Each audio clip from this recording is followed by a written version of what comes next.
सुन मजनू, मेरी बात सुन कि महलों में तुम हो तो सड़कों पे हम नहीं, कि महलों में तुम हो तो सड़कों पे हम नहीं, जवां तुम हो तो कम हम भी नहीं। प्यार करके कहते हो कि शादीशुदा है, तो सुन ले कुंवारे हम भी नहीं। आंखों में आंसू है उनको पी रहा हूँ, जहर जुदाई का पी के जी रहा हूँ। अरे बेवफा, मुझे नहीं पता था तू मेरे साथ ऐसा कर जाएगी। तूने तो मेरी जिंदगी चिता जला दी।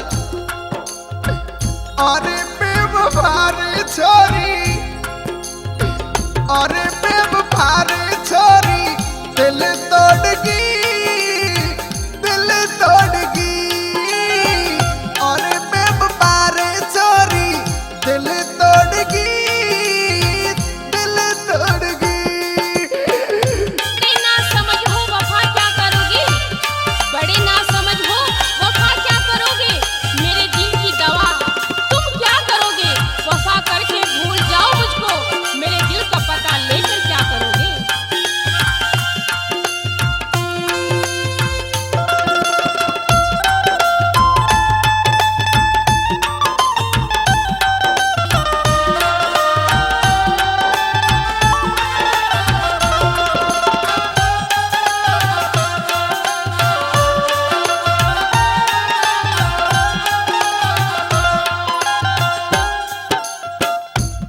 अरे बेवफा, कैसे कैसे बातें करती थी मुझसे।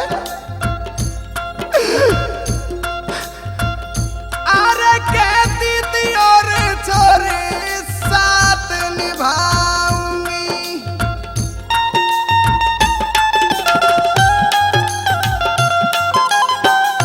साथ जीऊंगी, तेरी जिंदगी बिताऊंगी।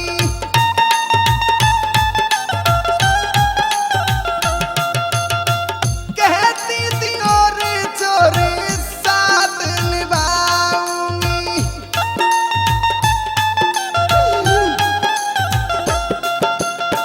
साथ जीऊंगी, तेरे जिंदगी बिताऊंगी।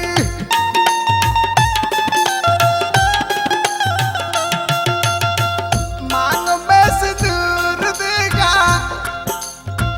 मांग में सिंदूर देखा, गोली सी लगी, गोली सी लगी। और बेवफा रे छोरी, और बेवफा रे छोरी, दिल तोड़गी, दिल तोड़गी। चमन में फूल खिलते हैं, चमन में फूल खिलते हैं, फूल कोई और छूटेगा। अरे मोहब्बत मुझसे करो, मजा तो कोई और ही लुटेगा।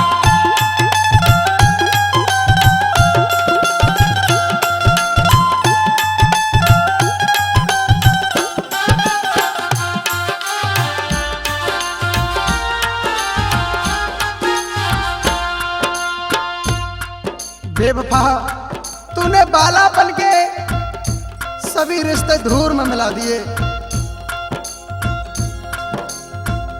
बालापन के रिश्ते तूने